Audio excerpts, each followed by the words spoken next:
El señor Donald Trump ya dijo que va a atacar a los cárteles en México, a todo tipo de cártel de Latinoamérica, en un papelito muy rudo, muchas indicaciones, pero pues no ha dicho cómo le va a hacer. Además, como les informamos ayer, el fiscal de Morelos quiso castigar a Cuauhtémoc Blanco y Cuauhtémoc Blanco castigó al exfiscal de Morelos. Se trató de justicia, justicia a medias, influencias. Quédense con nosotros para saber qué pudo haber sido. También hablaremos de un panista que se la pasó criticando las pensiones de la 4T. Después lo descubrieron recibiendo esas mismas pensiones y uno pensaría que pues ya se va a callar por un poquito de congruencia. Pues no, acaban de volver a cacharlo recibiendo una pensión y lo que se le ocurrió hacer es subir un tuit criticando otra vez las pensiones cuando la tenía en la mano. La pensión, vaya, qué vergüenza. Y tendremos una entrevista muy interesante con un psicólogo experto en temas políticos que nos dirá por qué carajo la película de Emilia Pérez despertó tanta indignación. Realmente es tan clasista, tan racista como pensamos. Y lo peor, ¿por qué hay mexicanos defendiendo las críticas en contra de los mexicanos? Quédense con nosotros y también quiero hacer dos anuncios finales antes de que me toquen la campanita. Primero es, ya dijimos ayer quiénes fueron los ganadores de las 10 primeras gorras que les dimos en este noticiero. Les recordamos, aquí está el correo electrónico para que nos manden un mail y para que les podamos contestar, para que sepan dónde pasar por su gorra. Es edicionsdp@gmail.com. Manden un correo, digan yo me gané la gorra, no sean gandallas, no se hagan mensos, no hagan fraude, no nos echen a la Profeco. Entonces, respondan, les vamos a mandar la dirección para que vengan aquí a Ciudad de México y se lleven su gorra. Pero vamos a comenzar de la mejor forma posible regalando otras 5 gorras. Las 5 primeras personas que en los comentarios, vamos bien, que al correo, exactamente, los primeros 5 individuos SDP Noche Livers que manden la respuesta de la siguiente pregunta que les voy a hacer, la respuesta correcta al correo que ya les dijimos, se van a llevar una de estas gorras. Y la pregunta es, ¿de qué me disfracé en Halloween? Aquí estuve yo haciendo el ridículo. Los del staff no pueden participar, ya lo vi mandando correo. No, ahí producción, podemos bloquear a cámara 3 y cámara 2, por favor. Lo siento mucho, aquí no hay influyentismos, esto es para el pueblo bueno y sabio. Así que amigos que nos están viendo, manden el correo, ya les dimos la dirección electrónica, y respondan, ¿de qué personaje me disfracé en Halloween? Porque todos los días vengo disfrazado de Chairo, pero el día de Halloween me disfracé de otra cosa. ¿Qué fue? Respondan correctamente y llévense esta gorra para que le digan a su tía la panista, Make America Mexicana Again. Miren qué chida se ve. Ahora sí, comenzamos. Denos un like, comenten. ¿Ustedes creen que habrá consecuencias con esta destitución del fiscal? ¿O creen que fue justicia o justicia a medias? No lo sé. Compartan este video y comencemos ahora sí. Tóquenme la campanita. Iniciamos.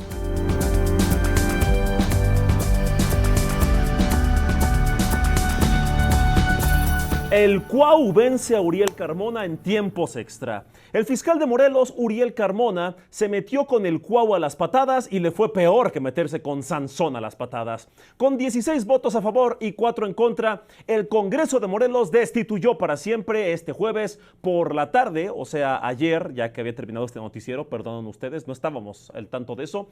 Lo destituyeron, lo mandaron a la fregada al fiscal general de Morelos. Horas antes, ustedes recuerdan que informamos que el fiscal había enviado a la Cámara de Diputados una solicitud para que desaforaran al señor Cuauhtémoc Blanco, el exgobernador del estado y que actualmente es diputado. A pesar de que el fiscal se vio envuelto en muchas cochinas polémicas desde que asumió el cargo allá en el 2018, porquerías que jamás vamos a defender. Su destitución se siente como una venganza política por parte de Cuauhtémoc Blanco, a quien tampoco vamos a defender.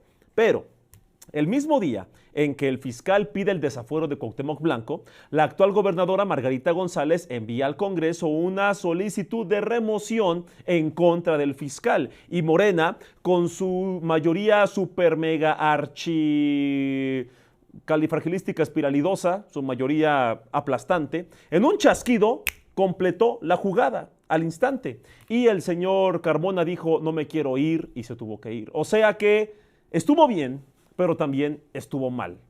En estos 6 años y cachito de funciones, el señor Uriel Carmona enfrentó 4 procesos penales. Entre ellos, el más sonado, el más famoso, lamentablemente, el caso del feminicidio de Ariadna Fernanda. Ustedes lo recordarán, fue un tema nacional. Recordemos que la joven desapareció en octubre del 2022 en Ciudad de México y su cuerpo sin vida apareció un día después en la carretera Pera-Cuautla. La fiscalía determinó que Ariadna, aparentemente, según ellos, falleció por una congestión alcohólica, pero el cuerpo tenía claras señales de violencia. Por estos hechos, el fiscal Carmona fue detenido en agosto del 2023 y pasó una temporada en el penal del Altiplano, pero después salió libre y pues regresó a la fiscalía como si se hubiera tomado unas vacaciones, pues nada más una pausita laboral. Por su parte, Cuauhtémoc Blanco está acusado de abusar de su media hermana en diciembre del año pasado, hace un par de meses.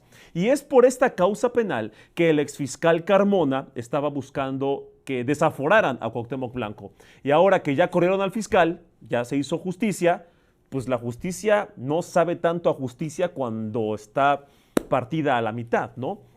Parece que en Morelos ya gentrificaron la ley porque el exgobernador la libró solo por ser blanco. Diputados morenistas dicen que no van a defender al Cuau, eso dicen ellos.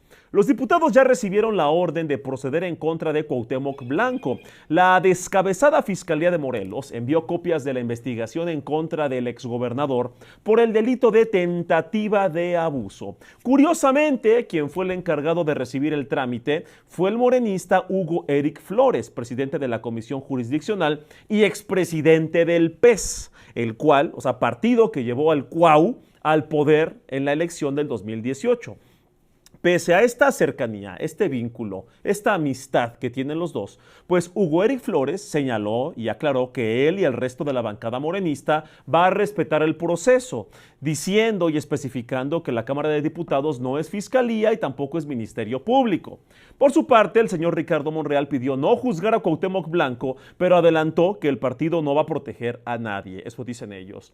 Pero aquí estaremos bien pendientes de que este chisme, que seguramente va a seguir dando mucho de qué hablar en las próximas semanas, sobre todo porque la 4T está afirmando y jurando que es tiempo de mujeres y sería una verdadera pena y una lástima que Morena se aprovechara de su poder para proteger a cualquier hombre, quien sea, alguien que tenga una horrible acusación de algo tan serio. Ojalá que sea juzgado por, vaya, un juzgado profesional y no por un grupo de fans del Cuau que decidan la sentencia del Cuau.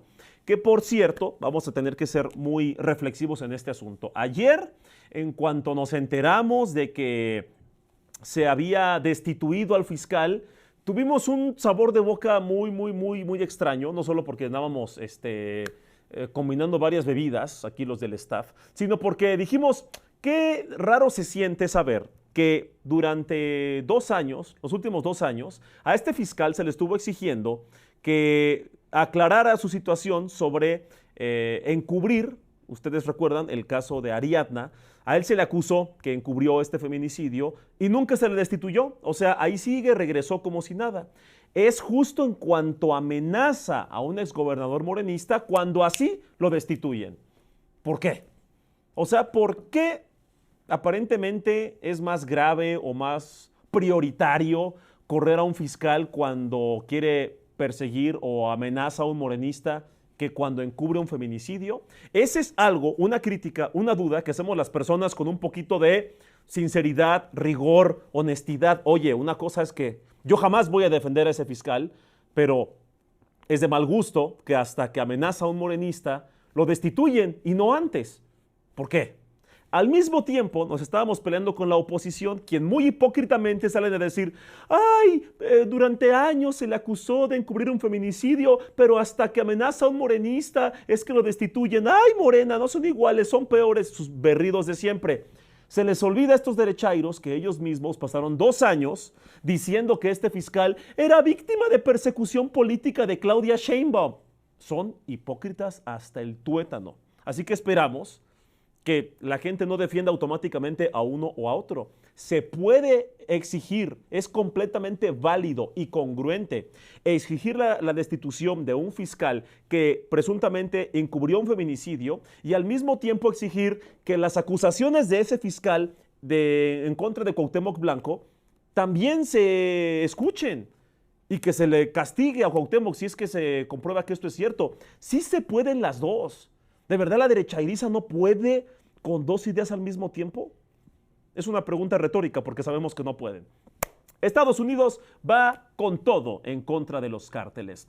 La Fiscalía General de Estados Unidos emitió un memorándum, o sea, un documento en el que ordena, o más bien informan que Donald Trump está ordenando directamente, instruye a todos sus empleados a trabajar para la eliminación total de cárteles y organizaciones criminales transnacionales.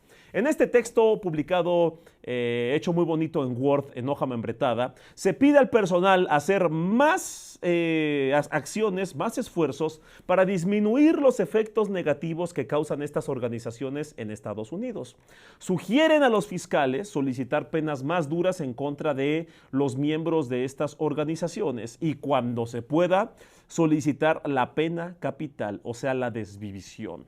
También se sugiere perseguir a los detenidos por el delito de terrorismo para garantizar mejores resultados. En papel se escucha bien bonito, ¿verdad? Se escucha bien fácil. Además, la Fiscalía pide a su personal promover la detención de capos dentro y fuera del territorio de Estados Unidos y tramitar extradiciones siempre que aplique, así como el decomiso de bienes que puedan tener guardaditos en Estados Unidos. Las organizaciones mencionadas en este documento muy específicamente son los cárteles de Sinaloa, el Cártel Jalisco Nueva Generación, así como la Mara Salvatrucha y el Tren de Aragua, que es una organización originaria de Venezuela. Al parecer, ninguna organización criminal como la mafia rusa o la mafia italiana no aparecen en el texto, no son prioridad para el gobierno de Estados Unidos, porque pues para ellos solo las que provienen de países con gente morena pues han de ser las más peligrosas. Yo no lo sé. Tampoco se señala alguna acción para evitar el tráfico de... Pues lo tengo que decir aunque nos desmoneticen, hombre, ya que tráfico de armas desde Estados Unidos hacia México. Una medida básica que técnicamente disminuiría la capacidad de los cárteles, pero que choca con los intereses de las compañías fabricantes de estas armas que tanto obsesionan a los gringos. Y pues es que para ellos, evidentemente, la prioridad es el barote que generan estas industrias de armas que nadita tienen la culpa de lo que hace la gente con ellas, ¿verdad? O sea, a los gringos les encanta exigir que ya no haya cárteles armados, pero pues no les interesa dejar de darles armas. ¿De qué se trata, señor Trump? Y queremos dejar bien claro algo, que el texto no ordena ninguna acción fuera de Estados Unidos, ¿no? O sea, lo máximo que medio insinúan es algunas extradiciones, pero nada de invasiones a otros países, ni a México, como algunos comentócratas se extasiaron en profetizar en Twitter, diciendo, ya comenzó la invasión. No, amigo, no. O sea que no. Este papelito no es una declaración de guerra, ni el principio de una invasión a México, como a más de una tía panista le encantaría escuchar. ¿Quieren escuchar eso? Vayan a Typical TV y les van a decir que ahora sí vamos a hacer Valenzuela, pero no les hagan caso. La escasez de agua en Sonora es un tema que está bastante durazo. Volviendo a México, el gobernador Alfonso Durazo, quien tiene un nombre bastante precioso, presentó a medios de comunicación los avances del Plan Hídrico Sonora, así se llama Agua para Todos, con el que busca garantizar el acceso al líquido en todo Sonora, en al menos de aquí hasta el año 2053, allá cuando el PAN recupere algún estado. El gobernador señaló que ningún político del mundo puede negar que el tema del agua está poniéndose cada vez más durazo. Dijo que es la obligación de él atender la situación hoy con responsabilidad y sin politizar con este tema. Eso dicen, pero imagínense, entren a Twitter y vean cómo están. Durante el acuático evento, el gobernador llamó a los alcaldes a modernizar sus organismos de agua con acciones tan facilitas como dotar a cada cliente con un medidor de última tecnología, algo que técnicamente pues mejora la recaudación y también ayuda a los pobladores a moderar su consumo y ver cuándo ya se pasaron de litros y ver si los iba a alburear, pero es un espacio familiar. También pidió no seguir el mal ejemplo de Monterrey, donde hace algunos años estuvieron pues muy cerca de quedarse sin agua por malas decisiones de gobiernos anteriores y andar usando más litros para sus carnitas asadas como si fueran cualquier cosa, como si fueran chelas light. Alfonso Durazo aseguró que a pesar de que Sonora tiene mucho territorio semidesértico, pues cuando llueve, llueve en serio. Y con esos litrototes de agua podría alcanzar para abastecer de agua, al campo completo, a la industria y a la población. En una de esas, hasta podrían mandarles tantitos litros a Nuevo León, que tanto les falta. El Gober presumió que en solo 4 años han hecho más de 500 obras y han invertido un barototote de casi 18,000 millones de pesos. También destacó 78 nuevos pozos y la construcción del distrito de riego del pueblo Yaqui. Ustedes recordarán una de las obras más importantes del sexenio de Andrés Manuel López Obrador. Ahora vamos a una recopilación, The Best of la derechairiza.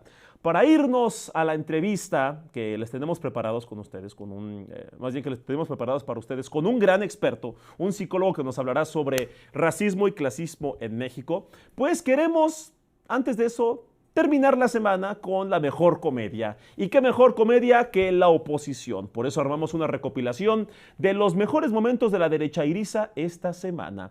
El día de hoy tenemos varios casos, varios personajes a los que les encanta hacer comedia de manera involuntaria. El primero de ellos es un personaje que sospechamos será cliente frecuente de estas recopilaciones y nos referimos al ex candidato presidencial y provocador profesional Gabriel Cuadri.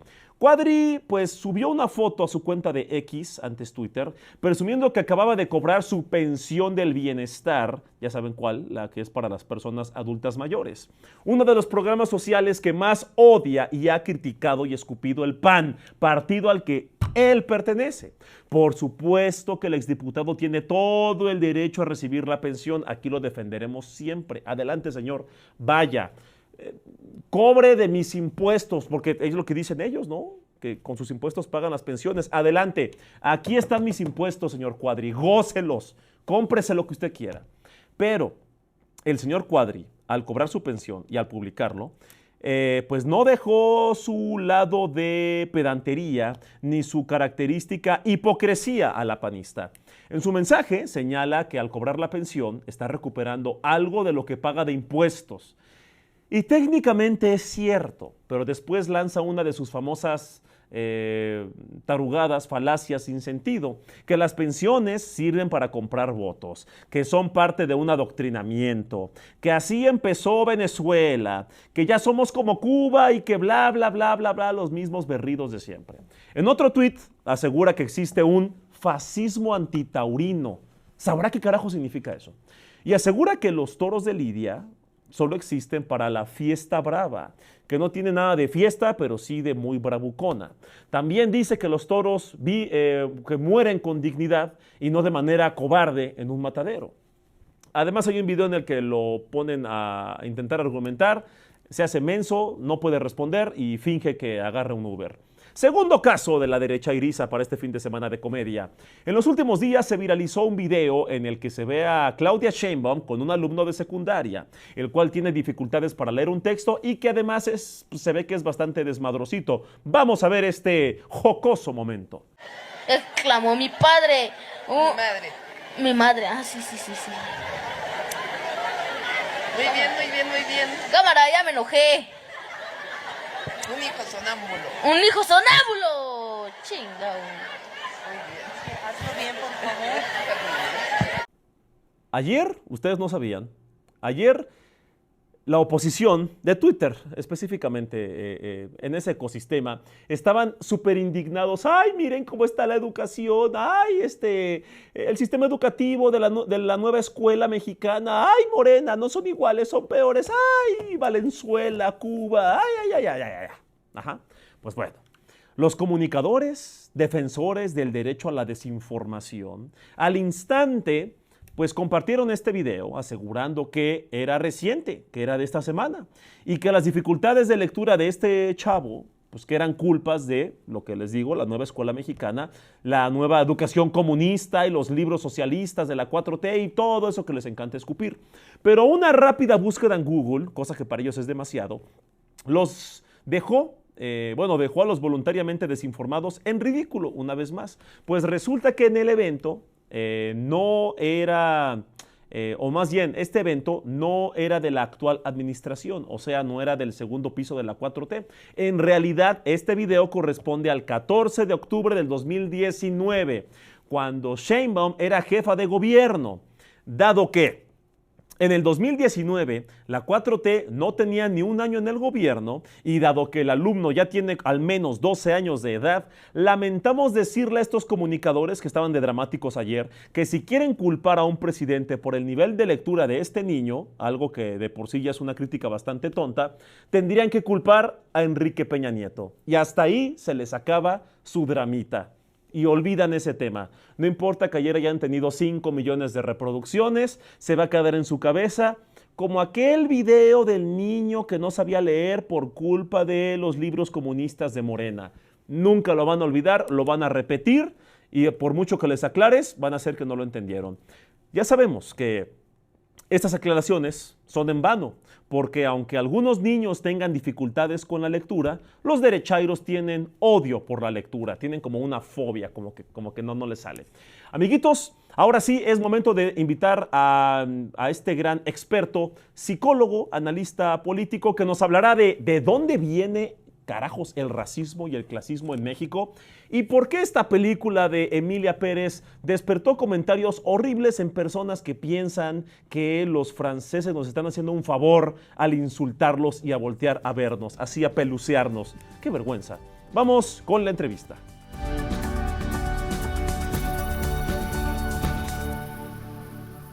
Que Emilia Pérez aquello, que Emilia Pérez lo otro, que el racismo, que el clasismo, que la discriminación, que el complejo de los mexicanos, que la sumisión ante los extranjeros y más los europeos.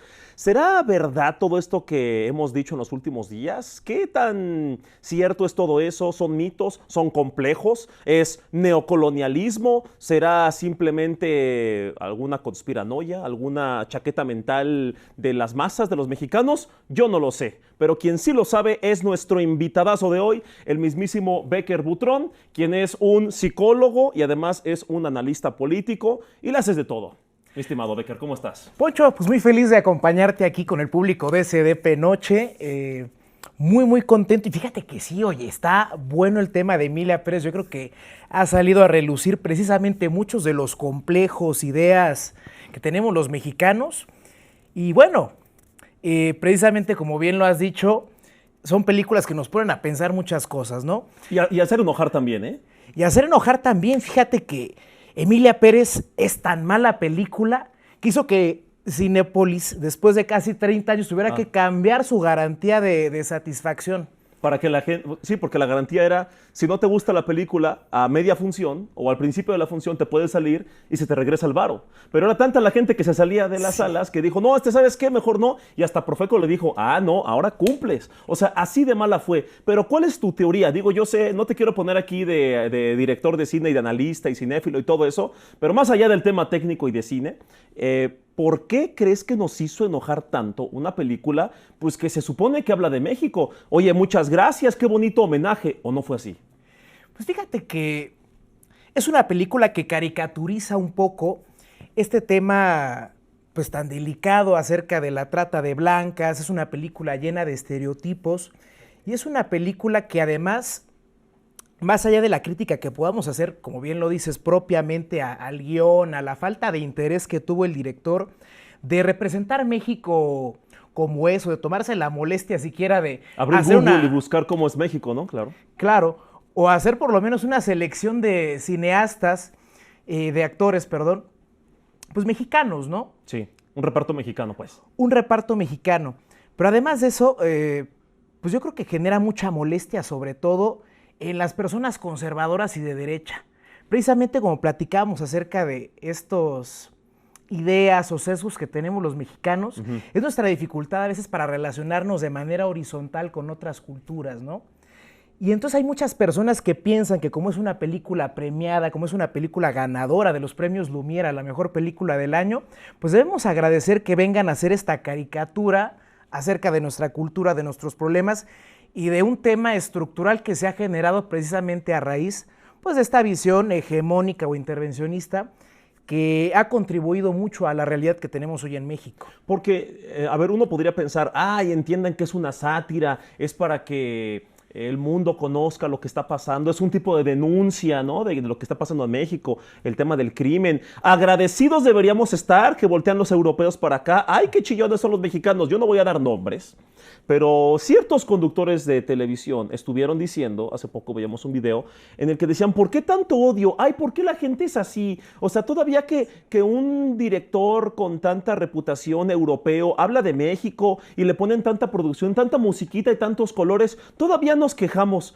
¿Por qué hay gente que, a pesar de que ven que en una película están haciendo de una manera tan insensible un tema tan duro como es justo lo que tú dices, la trata, el crimen, las desvivisiones, el secuestro, y ni siquiera es como, oye, vamos a hacer una denuncia basada en algo y que es un mensaje muy profundo? No, me voy a burlar de lo que está pasando, y todavía sale a defenderse este director que tanto te gusta, este francés, y sale a decir, es que el español es un idioma de pobres y de países en desarrollo, y, o sea, prácticamente nos pelució.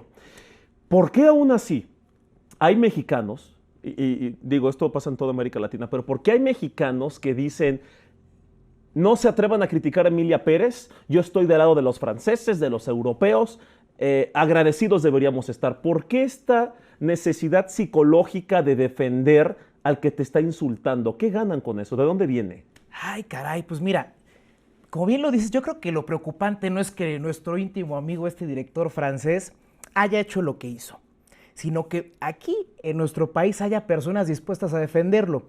Esto me recuerda mucho a este hervidero que estamos teniendo en redes sociales, porque es un hervidero. Me recuerda mucho a lo que pasaba en la Ciudad de México en 1863. Era otro hervidero, socialmente. Las tropas francesas acaban de tomar Puebla y las familias ricas, conservadoras y pudientes de la Ciudad de México estaban muy apuradas, peleándose por quién iba a recibir a las tropas francesas vencedoras, ¿no? A recibir no para enfrentar, sino a recibir con abrazos. Ya como victoriosos, como conquistadores de México.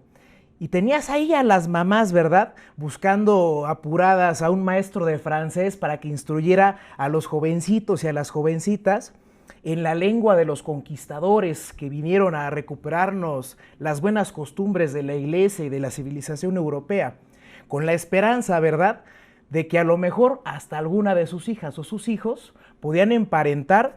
Y pues ahí nace una frase que usamos mucho en México, que es, habrá que mejorar la raza. De ahí viene. De ahí Cuando viene. se pensaba, cuando los mismos mexicanos, por lo menos aquí en Ciudad de México, decían, ya vienen los franceses, nos van a conquistar, no vamos a resistir, nos van a ganar, entonces lo más inteligente que podemos hacer es, en sus cabezas, mejorar la raza.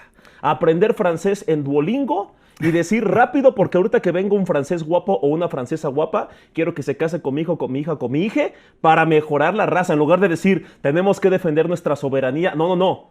Se bajaron los pantalones. Sí, oye, completamente. Pero Bueno, no, los pantalones en aquel entonces no sé qué usaban. era, no, fíjate, pantalones Sí de había, lino. de lino, sí. Sí, claro, el corsé, ¿no? La vestimenta ya se la estaban bajando porque daban por hecho que iban a venir los franceses y que tenían que someterse para mejorar la raza. ¿Por qué? ¿De dónde viene pues esto? O sea, no empezó ahí. No empezó ahí. No. Fíjate que hasta lo consideraban un favor y algo que era voluntad de Dios. Porque, pues bueno, dentro de nuestro propio país hubo muchas personas que justifican y promueven la invasión, pero curiosamente ese México de 1863 no es tan distinto al México de hoy, ¿no? Hoy tenemos pues también en redes sociales quienes buscan o dicen que lo mejor que podría pasar es una intervención militar en México porque tenemos el país hecho un desmadre. Hay quienes lo dicen, medios de comunicación y personas de a pie. ¿Y de dónde nace pues este desprecio por lo nuestro, no? Es algo que se implanta en nuestra cultura desde cómo nace México como nación.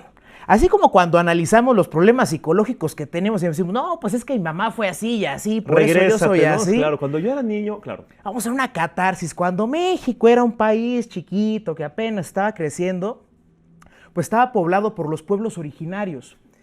Y entonces llegan estos españoles a través del proceso de conquista, pues cambia la cosmovisión del mundo que tenían estos pueblos originarios, quienes pasan de ser los poseedores, los dueños de su tierra, los dueños de su libertad, a ser desposeídos completamente, a ser obligados a trabajar en las enmiendas. Y entonces comienza a gestarse esa idea de que todo lo que viene de fuera es superior a lo que viene de aquí. De que el hombre y la mujer que son nacidos fuera de México son superiores a los nacidos Los que aquí. hablan así, los que se ven así, los que visten así, los que vienen de este lugar, tienen que ser superiores. O sea, Claro. se repite y no solo es una idea, sino que a base de latigazos y a base de que te contrastan tu vida anterior, porque como tú dices, un pueblo originario, estas personas decían, somos creadores de poesía, de ingeniería, de agricultura, de leyes, de tribunales, a ver, y esto luego lo subestimamos, una civilización enorme, un imperio que se hizo rapidísimo, que creció en tiempo récord a comparación de otros lugares del mundo, que sí, claro, como cualquier civilización, cosas buenas, malas, depende cómo las ves y con una lupa histórica también depende cómo la analices de manera contextual. Y de repente llegan otros y te dicen, tú estás mal en todo y lo mejor que podrías hacer es servirme. Claro que te queda una cicatriz cultural. Claro. Y fíjate que se debate incluso si tenían alma, que fue este debate de los naturales. A un país, a una nación, cuya capital tenía más población incluso en ese momento que ciudades europeas como Roma. Entonces, pues naturalmente es muy difícil para ellos. Y el látigo del que hablas, pues no solo fue un látigo literal, ¿verdad? Físico, porque también hubo el castigo físico. Fue también un látigo verbal, que yo creo que ese fue sobre todo el que se arraigó más profundamente en nuestra idiosincrasia. Porque es como un poquito el efecto Pigmalión. Cuando tú a un niño le dices que es tonto, que es incapaz, y además tiene un entorno que refuerza esta idea, pues naturalmente el niño va a crecer con estas concepciones de ideas sobre sí mismo, ¿no? Y el niño va a empezar a decir, sí soy tonto, sí soy esto. Ponte a pensar en el sistema de castas. Ok, tenemos los nombres que conocimos o son los más populares, negros, mulatos, españoles, criollos, mestizos, peninsulares. pero hubo unos como ahí te quedas, hubo nombres ridículos y a través de este sistema de castas se busca ir mejorando, purificando la raza y si te casabas con una española, pues eventualmente ibas a ir blanqueando tu descendencia hasta alcanzar un mejor grado en la sociedad. Hay gente que niega esto. O sea, hay muchísimas pruebas, hay evidencia, hay libros, hay historia. Hay gente muy necia que dices, güey, es que es obvio que existe una discriminación sistematizada dependiendo de tu color de piel. No es coincidencia, güey, no es una cosa al azar. ¿Por qué hay gente que lo niega? O sea, ¿por qué hay gente que dice, no, güey, no hay racismo, no, güey, no hay clasismo, eso no existe, eres un acomplejado, eres un resentido que no le echa ganas. Yo también soy moreno y mira dónde estoy y no estoy llorando todo el día. Yo también fui pobre y no le eché la culpa al sistema. Sí. ¿Cómo vamos a ser racistas si hay prietos en el Senado? ¿Cómo vamos a ser machistas si hay una vieja en los diputados? O sea, ¿por qué hay gente que insiste? Porque aparte ellos son los más discriminadores, sí, ¿no? Sí. Los que más lo niegan son los que más discriminan. ¿Por qué ese negacionismo asqueroso? Fíjate que decía Mark Twain que todo acto de discriminación nace precisamente de la ignorancia. Y yo creo que este tipo de frases, este tipo de forma de entender y ver al mundo y de además interpretarlo, nace precisamente del desconocimiento de nuestra historia. Habría que ver quienes están aquí en la Ciudad de México, quienes tienen la oportunidad de visitarla, la Basílica de Guadalupe, pero entenderla más allá de la visión religiosa y analizar, por ejemplo, cómo es la arquitectura dentro de este complejo, ¿no?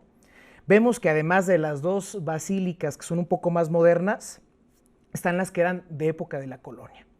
Por un lado, la basílica donde rezaban los españoles y por otro donde rezaban los pueblos originarios. En un lado tenían a la Virgen original pintada en un ayate y en otro tenían su propia versión de la Virgen, pero un poquito más españolizada, ¿verdad? La gentrificaron. La gentrificaron, le retocaron un poquito la nariz, las facciones, blanquearon un poquito. Y fíjate cómo desde la concepción religiosa y social se genera este discurso. Pero además está el hecho de que negarlo, pues me permite a mí sentirme mejor conmigo mismo. Yo creo que un poquito nace de esta incapacidad de generar relaciones horizontales con otras personas. ¿A qué te refieres? Una relación horizontal es como te veo a mi nivel, somos del mismo estrato, de los mismos derechos, porque una comunicación vertical es, a ver, tú entiende que tú perteneces ahí, yo estoy aquí, hay otros arriba, o todos están abajo, o todos están arriba, y no se esfuerzan por ver, oye, las condiciones materiales en las que todos nacimos son diferentes, pero pues técnicamente nuestra comunicación, nuestra dignidad y derechos deberían ser los mismos. Ellos no pueden procesar eso. Correcto. Y fíjate que algo que me gusta mucho de Andrés Manuel es que viene a romper esta visión que tiene pues todo un país, y sobre todo le viene a quitar esta visión hasta la misma gente de derecha. ¿Cómo? ¿Por qué? Porque los seres humanos nos relacionamos de manera horizontal y de manera vertical. Por ejemplo, la relación que tú tienes a lo mejor con tus hijos, o quienes tengan hijos, es Sí, horizontal. Que iban a decir Sí, que ando digo, yo. Hipotéticamente, con mis hipotéticos hijos. suponiendo sin conceder Sí, sí, sí. que tienes tus hipotéticos Hasta donde yo sé, no hay. Ajá. hijes, Ajá. pues vas a generar una relación vertical, ¿no? A través del poder, del dominio y de la protección y de esta visión paternalista. Eso es lo que genera un poco España con México, una relación vertical. El problema es que cuando ese hipotético hijo va creciendo, pues la relación se va volviendo un poco más horizontal. Y entonces ya nos están hablando el papá grande y el hijo chiquito. Ya se hablan dos hombres eventualmente o dos mujeres eventualmente. Hablamos de una condición de igualdad. En América Latina nos costó mucho generar una visión como sociedades, pero también como personas de relaciones horizontales, porque nunca aprendimos, no tuvimos quien nos enseñara a desarrollar este tipo de relaciones. Vivimos una historia de abusos, de intervencionismo, de estas visiones paternalistas que cuando no fue España terminó siendo Estados Unidos, y crecimos con esta visión de que el mexicano tenía que agacharse de lo que viene del norte global, pero también que tenía el derecho de ver desde arriba y con desdén a lo que venía del sur global, a nuestros hermanos de Latinoamérica. Y entonces podemos observar un poco del legado político del expresidente a través de cómo se generan las nuevas relaciones internacionales, desde el sistema de igualdad, desde las relaciones horizontales, pero esto se permea también en la sociedad. El mexicano es una persona que ya no permite, una sociedad que ya no permite que vengas desde el exterior a burlarse. Es una cultura que ya responde. Y tenemos, por ejemplo, así como tuvieron ellos su versión de Emilia Pérez, nosotros hicimos Joan Sacrebleu. Sí, sí, sí. Y nos burlamos escena por escena, ok, y ustedes dicen esto y esto y esto en son de chiste, pues nosotros también nos podemos burlar.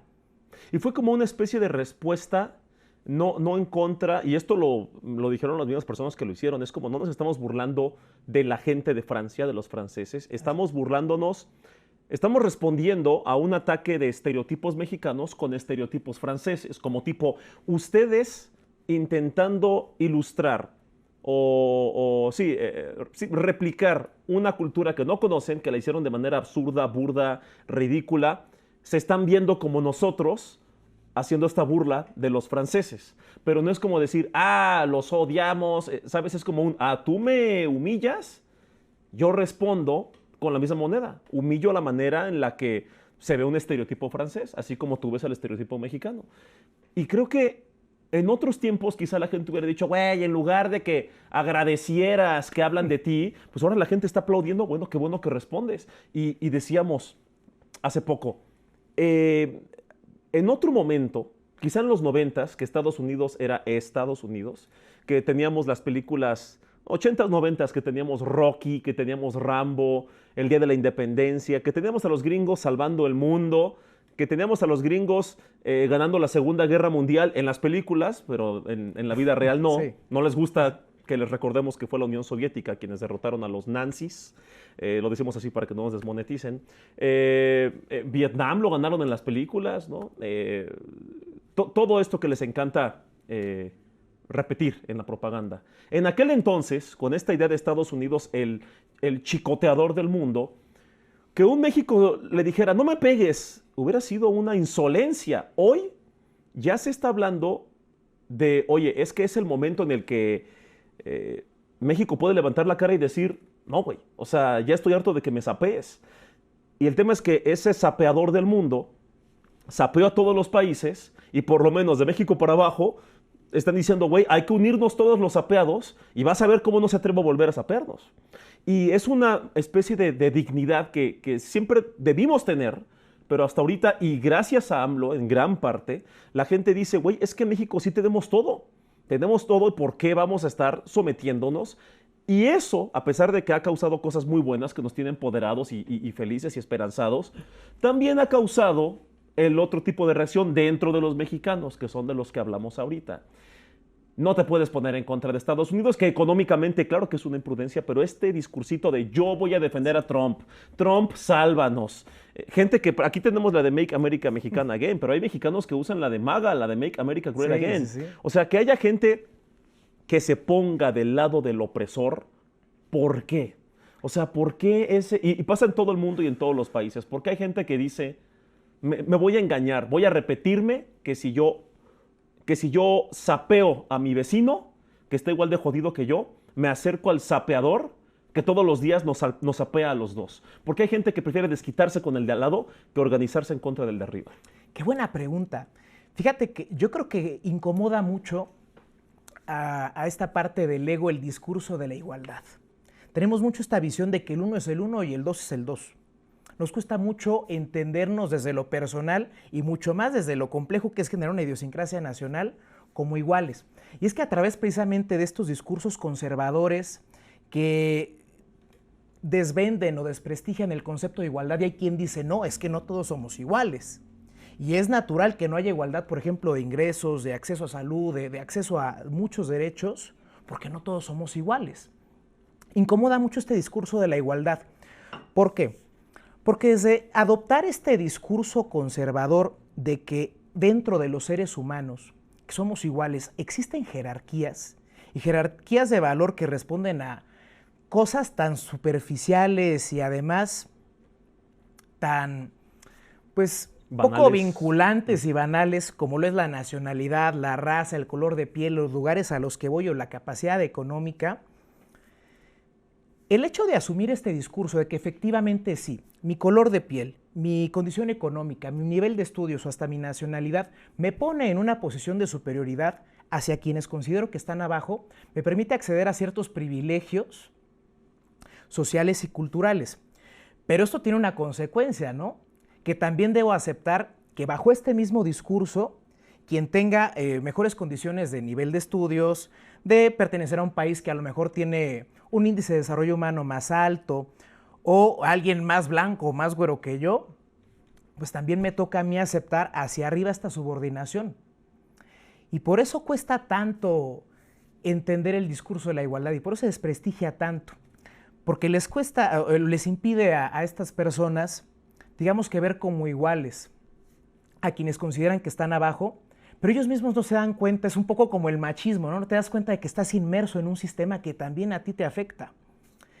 Y entonces les cuesta bastante por eso aceptar también que desde quienes consideran abajo se responda y se grite hacia arriba o se manifieste hacia arriba.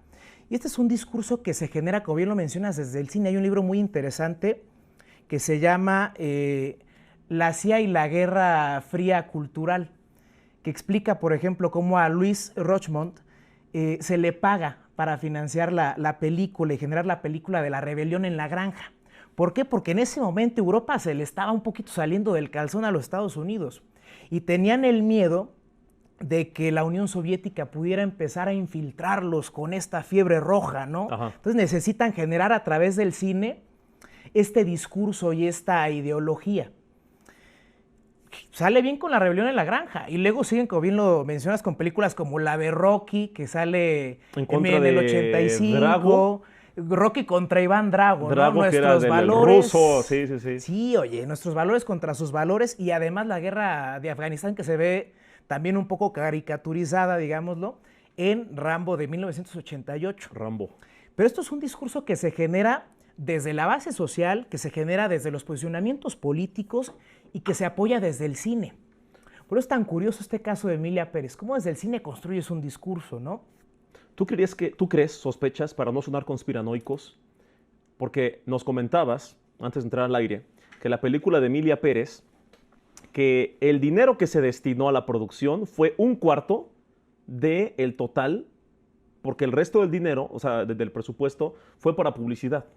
Son presupuestos, sí, exactamente, son presupuestos que contrastan mucho lo que cuesta la producción total con lo que se destina a publicidad. El presupuesto final fue de 21 millones y tanto de euros.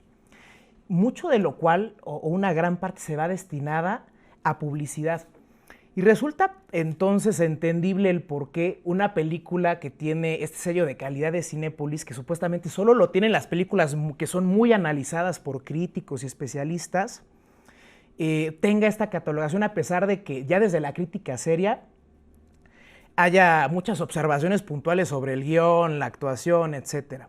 Pero también resulta muy extraño ver cómo hay tanto apoyo internacional, que tiene más de 222 nominaciones, 84 premios ganados, película del año, y ahorita pues está esta polémica de los Oscars. Entonces nos estamos enfrentando y estamos observando cómo hay una gran campaña mediática para impulsar esta película y este discurso que habla acerca de temas como la trata de blancas, como el narcotráfico en nuestro país, en un momento donde estamos pues con este tema tan tendente de una posible intervención militar en Estados Unidos bajo la denominación de los grupos criminales mexicanos como terroristas.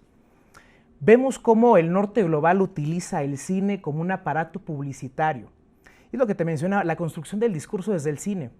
Comparemos, por ejemplo, el cine mexicano de la época de oro con sus exponentes. No era extraño en ese momento ver a los grandes de nuestro cine participar en películas y producciones internacionales porque su calidad actoral y de interpretación trascendía las fronteras.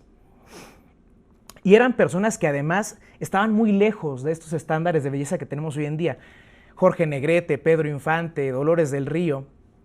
Pero hoy vemos cómo este cine ha dejado de ser una forma de presentar historias y además vivirlas para convertirse en un gran aparato publicitario que parece estar al servicio de un norte global y que además de ello no solo da una mala visión de México y justifica un discurso intervencionista y paternalista, sino que además excluye a todo aquello que no está alineado con sus valores estéticos. Ellos ponen, ¿no? Por lo menos el cine gringo lo ha hecho siempre, que es como, a ver, lo mejor en el cine tiene que verse así, con actores así, con este tipo de cámaras, que los guiones sean así. Por eso cuando vemos otro tipo como Bollywood, que luego sí se la prolongan con cosas muy exageradas, dice, ¿por qué no parece película? ¿Por qué esto no parece película? O cuando vemos cine alternativo extranjero, ¿por qué esto como que no parece película? Pues porque estamos educados con cierto tipo de cultura cinematográfica que también trae una gran carga política. Mi estimado Becker, ya para despedirnos se nos terminó el tiempo, pero ¿cuál es la cura? ¿Cuál es la forma más inteligente y rápida de que la gente reaccione y se dé cuenta de que sí está siendo discriminadora, de que la discriminación también le afecta a ellos mismos y que digan, ok, voy a dejar de insultar a mi vecino porque me frustra que los dos seamos pobres y para desquitar este coraje de la injusticia del sistema, en lugar de desquitarme con él, me voy a organizar con él para exigir mejores condiciones laborales, mejores políticos, un mejor sistema. Yo sé que te estoy preguntando, Sí, ¿no? oye, O sea, ni a esa es la gran Marx le pregunta, preguntaron oye. eso, pero ¿cómo? ¿Tú qué sugerirías? Tú desde el punto de vista político, histórico, psicológico, ¿cuál sería el primer paso para que la gente diga, ok, el problema no es mi vecino, el problema es el jefe de la manzana? Híjoles, yo creo que esa es la gran pregunta, ¿sabes? Creo que empieza por deconstruir esta visión que tenemos de qué significa ser mexicanos. Tenemos una visión muy colonialista que, como ya estamos platicando, pues nace acerca de desde cómo se forjó nuestra historia, desde qué visión tuvimos desde el exterior hacia el interior. Entonces yo creo que cuando empezamos a entender a profundidad nuestra historia, de dónde vienen esas heridas o esas visiones que tenemos hacia el interior y hacia el exterior del mundo, podemos construir discursos diferentes. Pero es muy importante también que no deje de haber gente que levante la voz. Como lo es esta película de Joan Sacrebleu, es una buena forma de observar y visualizar que el mundo no nos está tratando de una manera justa o no nos está tratando con respeto. Es como si nosotros, decía la directora de la película, es como si nosotros nos burláramos de otro tipo de tragedias que han sucedido a nivel mundial. Entonces, el empezar a comparar y a entender otros discursos nos permite cotejar la opinión. Por supuesto, dicen que no hay peor ciego que el que no quiere creer. Y hay personas que van a estar pues siempre sujetas o atadas a este discurso de la no igualdad, de que sí somos iguales, pero no tan iguales. Ajá. Pero un buen paso, pues naturalmente es ese, empezar a analizar nuestra historia, recuperar esos valores de lo que significa ser mexicano. Y pues es un proceso largo, pero vamos bien. Hoy ya tenemos, por ejemplo, no sé si hayas visto en TikTok y en redes sociales, ya están los países de América Latina pidiendo una presidenta como Claudia Sheinbaum, que pueda ponerse y decirle, oye, al tú por tú a Estados Unidos. Aunque haya gente desde el interior que diga, ¿cómo se atreve? Sí. Y todo esto, el hecho de atrevernos a cuestionar y a investigar y a irnos a la historia y al fondo de las situaciones, nos permite reconstruir este discurso y nos permite reconstruir nuestra identidad. Vuelvo a repetir, bien lo decía Mark Twain, todo acto de discriminación nace de la ignorancia de nuestra historia, de la política, de nuestra sociedad. Entonces el empezar a investigar y a consultar nuevas fuentes, nuevos discursos, es un gran paso. Becker, ahí está el mensaje. Muchísimas gracias a ti y a toda la gente que nos está viendo.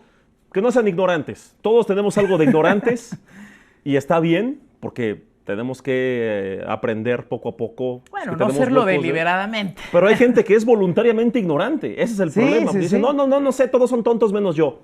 Amigo, no seas voluntariamente ignorante. No te conformes con ese mundito en el que te construyeron y que decidiste mudarte ahí. Vean SDP. Que vean SDP, aquí somos un despertar de conciencias. Y si no, pues por lo menos los albureamos bien sabroso. Mi estimado Becker, ¿en qué redes sociales te pueden encontrar? Bueno, me pueden encontrar como Becker Butrón en Instagram o como Becker Gant en TikTok. Muy bien, muchísimas gracias. Y seguimos acá en SDP Noche. Oye, pues muchas gracias, Poncho. Gustazo. Gracias. Ahí está, camaradas. De esta manera terminamos el noticiero de hoy. Muy buen fin de semana. Recuerden regalarnos un like, comentar qué creen que pase con todos estos casos de lo que pasó en Morelos, por ejemplo, el fiscal que lo destituyen, que lo corren, pero hasta que se le ocurrió amenazar a un exgobernador y no antes. ¿Por qué fue eso? ¿Se puede exigir la destitución de dos personajes o hay que escoger lados como si fuera un partido político? ¿Ustedes qué opinan sobre esto y sobre lo que vaya a pasar de aquí al lunes con el caso de este fiscal y con el caso de Cuauhtémoc Blanco? Amigos, nos despedimos. Recuerden, es viernes, si van a perrear, disfruten lo rebotado, todo con mucha responsabilidad y ya saben, lo que siempre les pido, vámonos a descansar, buen fin de semana, compartan este video y toquen la campanita. Nos vemos el lunes.